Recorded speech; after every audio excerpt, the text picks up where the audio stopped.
Today I'm joined by George Arison, who is the CEO of Shift. Welcome. Thank you for having me. Good to meet you. All right, so my understanding is that you grew up in the Republic of Georgia, but I guess somehow there was a transition where you attended a private U.S. high school when you were just a teenager. So Yep. tell me about that experience. Yeah, so I grew up in Georgia, but when I was in Georgia, it wasn't even Georgia, it was the Soviet Union, right? And Georgia was just one of the republics of the USSR. And then starting around when I was 11, the Soviet Union started to fall apart. And actually the year I left to come to the US is the year when Soviet Union actually fully fell apart and Georgia became an independent country. My dad was quite crazy. He had this notion that his children were going to study in America, which to most people in the Soviet Union in 1980s made absolutely no sense because almost nobody was allowed to leave the country. But he had this very, very strong view that we'd be able to do that. And so I started studying English when I was, I think, 2 years old. I wrote in English before I even wrote in Georgia. And as a result of that, I was able to speak English quite well when I was, by the time I was 10 or 11 years old. And I was able to spend a lot of time with foreigners who were visiting Georgia at various points in the late 1980s after the Soviet Union started to open up a little bit. And that's when I was able to get to a place where I met foreigners who were coming into the country and explore the option of, hey, can I go abroad to study?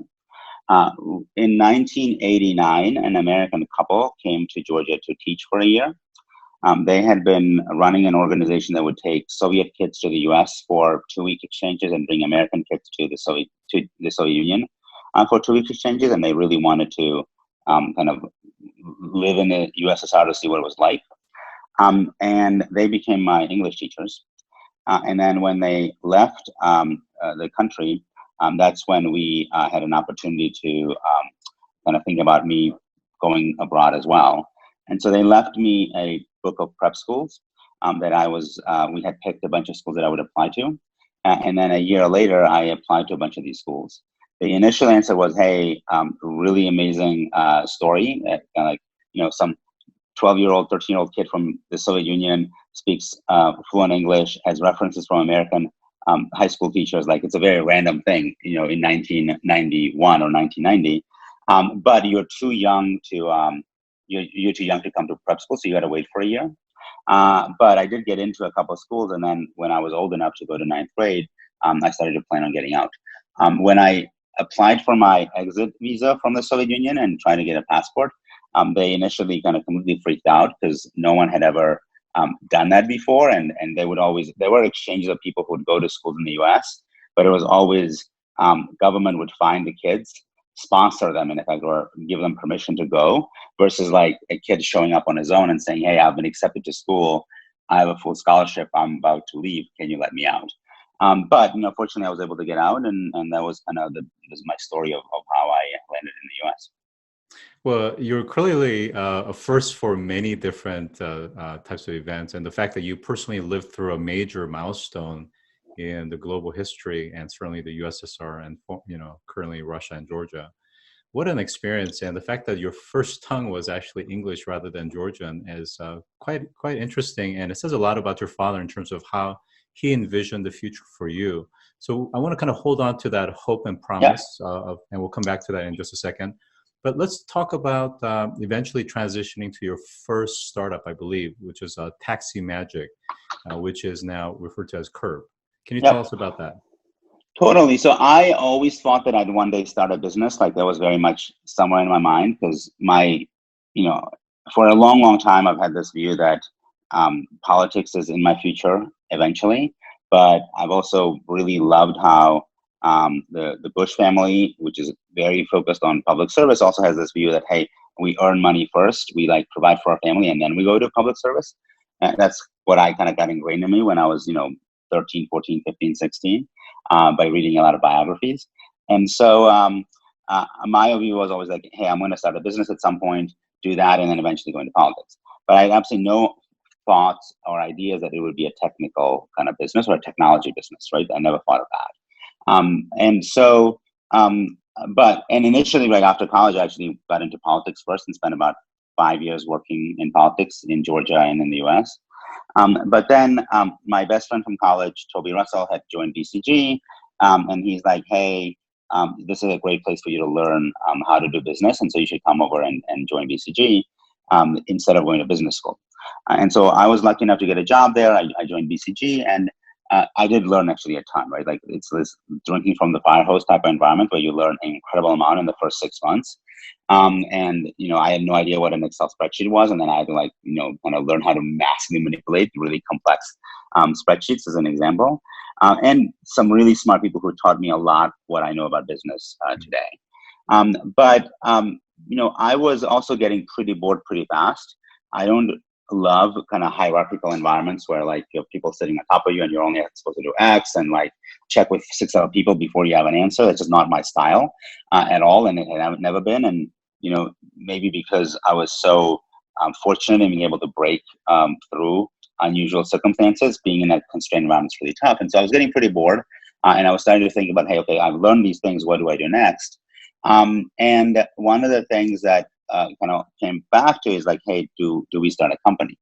I had a mentor in DC named Tom DePasquale, who's an extremely prominent and very successful entrepreneur who's built some really amazing companies in the course of his life.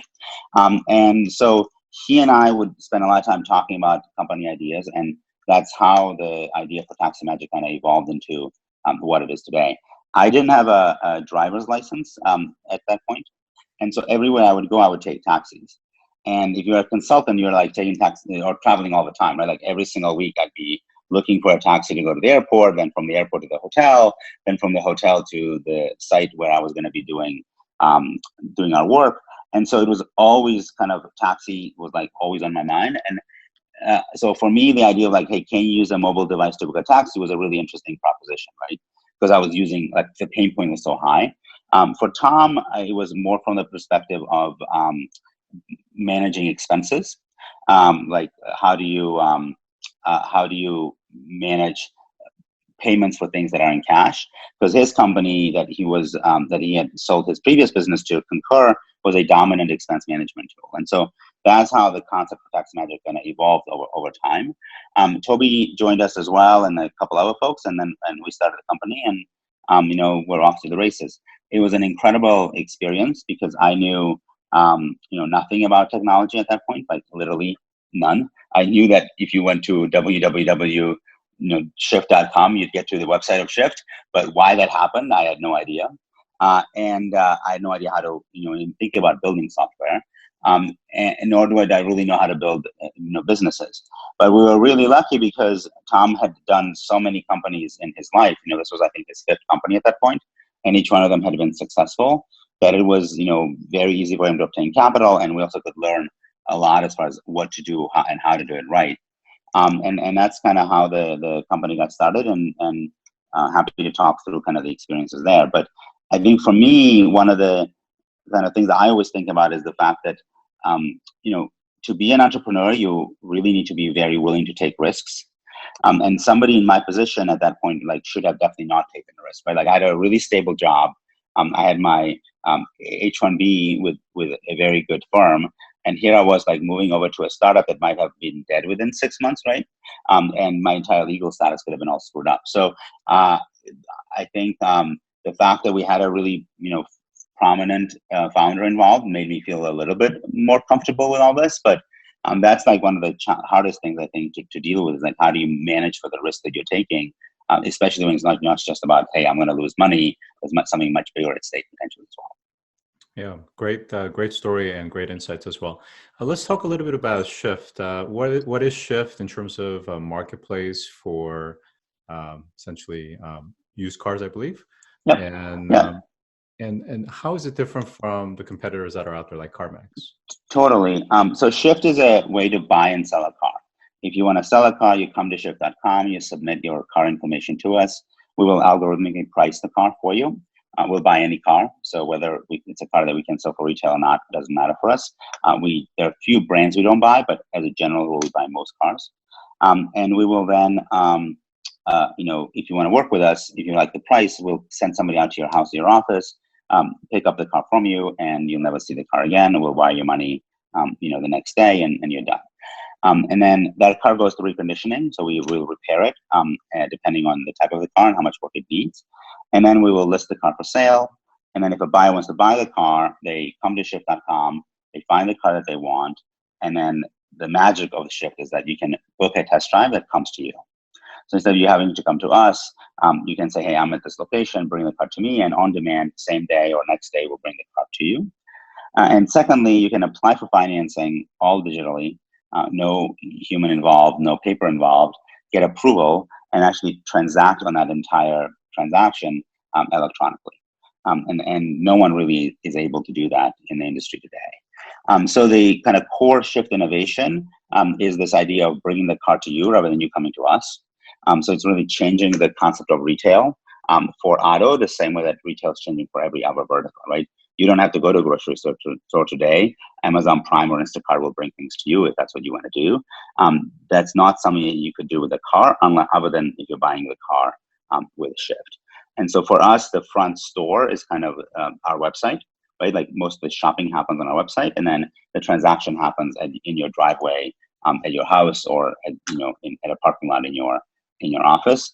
And it takes very, very little time. So we put control over the purchase very much in the person versus in the salesperson at the dealership, because I think if you talk to most people buying a car, they feel very much not in control and can't really have a good experience as a result of that. So that's the kind of what Shift is, and the differentiating things I kind of talked about a little bit, but CarMax is a traditional auto retailer. You go to CarMax store to buy a car, and they're trying to experiment a little bit with multi-channel and things like that, but it's very, very early days. And I think our technology and our ability to offer a very different customer experience is way ahead of anybody else. And that doesn't mean that it'll always be that way. Like, other people will be able to replicate the things that we do, but hopefully by then we'll be a very large business that people love to experience. And then, so in some ways, I think of it as like, hey, CarMax is a Walmart in this space, right? Which is a great company and massive. But then we're trying to be Amazon for the space, and it'll obviously take us another 10 years to build up to being really, really large, but that's the direction we want to head in. Yeah, I love the fact that you guys chose to be a needs-based strategy. So it's this notion of understanding your personas and then making sure that entire user journey, you've really thought through the kind of customer-centric perspective and what do they really need to reduce that friction. And kind of like what you said is it's ultimately about them having full control and really making sure that the ease is there.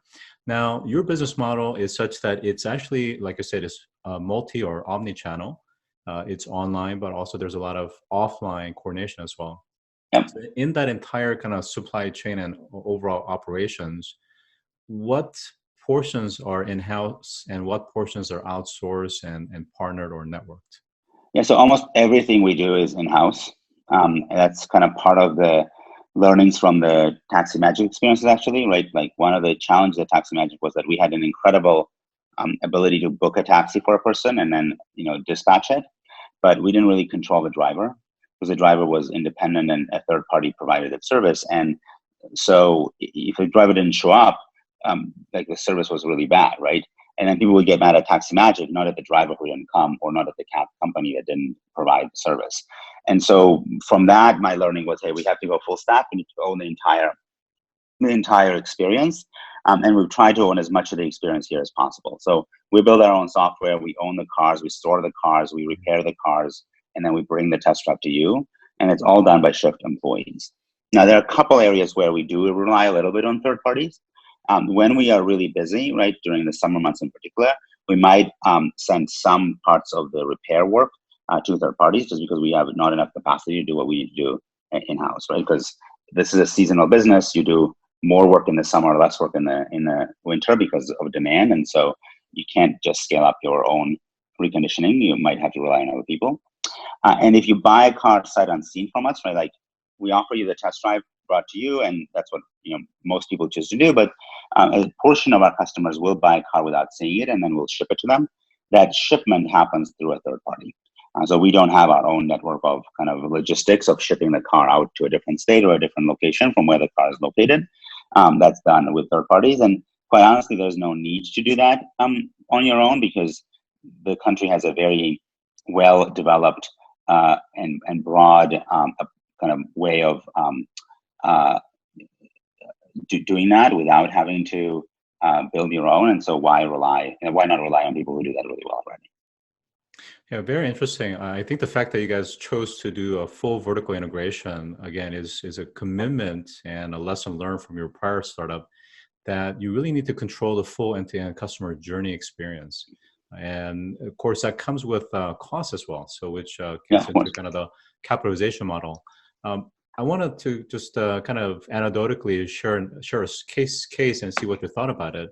yeah, There is a kind of a multi-billion-dollar family office in Europe where the older generation passed on the dealership business to the millennial son. And I yep, believe they have literally hundreds of dealerships throughout Germany, I believe. Um, his friend's response was that of not just simply congratulations, but, oh, do you understand and recognize that the future of dealership is going to fundamentally change because of the way people are not buying, yep. but not even leasing, but this notion of shared economy and other disruptive models. What is your thought around that, and how do you think that is an opportunity for you guys to be able to capitalize on it? Yeah. So look, San Francisco is the most developed ride sharing market there is, right? And I love ride sharing in some ways, given what I talked about earlier as far as me not driving, etc. I'm still actually a terrible driver. I almost never drive anywhere. And so I love ride sharing, and San Francisco is super developed in ride sharing. But the reality is that you can't function in the US and in most countries without owning a car. I think ride sharing is a supplement to car ownership, not a replacement. Does that mean that maybe some people will only own one car rather than two, or will only own two cars rather than three in a household? Sure, that might happen, and that might reduce car sales a little bit. But this idea that someone are going to have this massive collapse in car sales because of ride sharing, I fundamentally don't believe. And no data so far points to that. If anything, in the Bay Area, car sales are up, not down, in the last 5 years versus population growth. So I think that that's not the fear factor, but I think the dealership model will have to fundamentally change. And the reason is that there is no reason, like in the Bay Area, there are 11 BMW dealerships. Now, BMW is an amazing company, right? And the demand for it is very strong, and it has very kind of love BMW buyers. But you don't really need 11 stores to cover all of the Bay Area if you are able to bring the service and the product to the customer. And it would be a huge cost savings for BMW and how the business works if you had less number of dealerships. And so what I think you'll see is the number of dealerships reduce over time. Doesn't mean that they'll fully disappear, but there'll just be fewer of them because they'll be able to cover the same territory with less real estate footprint versus what they do today. And that's going to have really massive implications on labor, on real estate costs, and on how cars are sold. Most people today start their search for a car online. They find the car they want to buy online, and then they're stuck being forced to go to a dealership to purchase because there's no way to purchase otherwise. And it's almost like completely separate. Like I do all this work to search online here, and then I go to a store over here, and there's no connection between the two. When you're on autotrader.com looking for a car, right? Your choices are call a dealership or send them an email. There's nothing else you can do, which is kind of stuck back in 2000 versus 2019, and so the demand from the consumer for a different purchase experience is going to be very, very high, I think. So people will expect that, hey, if I'm finding the car I want on AutoTrader, I want to actually start the purchase process on AutoTrader and potentially finish the purchase process on AutoTrader as well. And I think that change will massively force the dealerships to change and OEMs, the manufacturers, to change as well, which will drive the number of dealerships out there substantially down. Yeah, I think this is a really terrific insight that I absolutely concur with. And then just to further buttress that is that, especially with eventual increase in EV as well as hydrogen fuel cell cars, is that a big component of dealership from economics is really the service and repairs. And Yep. with that gone from the EVs and the hydrogen, really they're not making a lot of margin. So it really wouldn't make sense for them to have so many branches or dealerships. Yep. So That's I exactly think, right. between the kind of the customer expectation and the economics changing, it really sets you guys up for a tremendous potential success. Very exciting. I wanted to kind of shift back to that parking lot item, which is around this notion of your father having this notion of promise and future. So one of the things that I read is that you're a strong advocate when it comes to immigration, and particularly making sure that highly educated and highly skilled individuals from abroad are able to come to the US and vice versa. So if you look at Google as an example, Sergey Brin is a Russian-born scientist. Tesla, Elon Musk is from South America. So without some of these incredible brain trusts from abroad, some of these innovations that is transformative and adds to our GDP wouldn't happen. So what is your position? Yeah, I mean, look, I'm really fortunate, right? Like I was born in the Soviet Union and now I live in Palo Alto and get to, be building an amazing company with really amazing people. That's only possible in America. And it is, and I think it's a incredible testament to this country. But the reality is that we really, really benefit from foreign immigrants from immigrants who come from abroad to try to make a really great life for themselves, especially when they're highly skilled. I mean, the idea that we have so many incredible students going to American colleges and universities, getting educated, and then we don't make it easy for them to stay is just purely insane, right? So my joke always is, most people who get a degree from an American college, you should give them a diploma and a green card at the same time. And so, look, I always thought when we were starting Shift, like my theory was my willingness to hire foreign workers, right, is going to be a competitive advantage to us. Most startups get really scared of immigration law because it's actually pretty hard to navigate. Since I had spent 20 years navigating immigration law, I didn't feel as scared of it because I'm like, I probably know it as well as a lawyer does. And so, one of my co-founders was an immigrant. He was an H-1B when we started the company.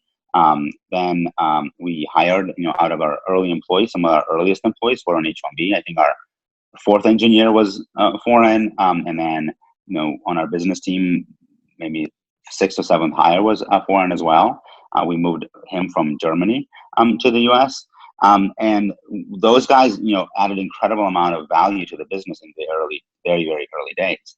And quite frankly, I might not have been able to get the talent that I got with them had we not been willing to do what we did with immigration in terms of sponsoring them, etc. Because the reason they were willing to talk to us at that early stage, right, when we were so early, is because a lot of other companies wouldn't talk to them and weren't willing to do the legal work to get them employed. And so, to me, that was a huge advantage, and Shift really benefited from that. And I think that you can take that as a microcosm of like, hey, what does this mean for the country, right? And like, we spend incredible amount of money hiring engineers, just literally spending on recruiting, trying to find engineers to hire. And if we enabled all the great engineers who want to be in the US to actually be in the US, the cost of hiring would go down. And my ability and other companies' ability to produce great product would increase because we'd have more talent to have working for us. So it'd be like a win-win for everybody.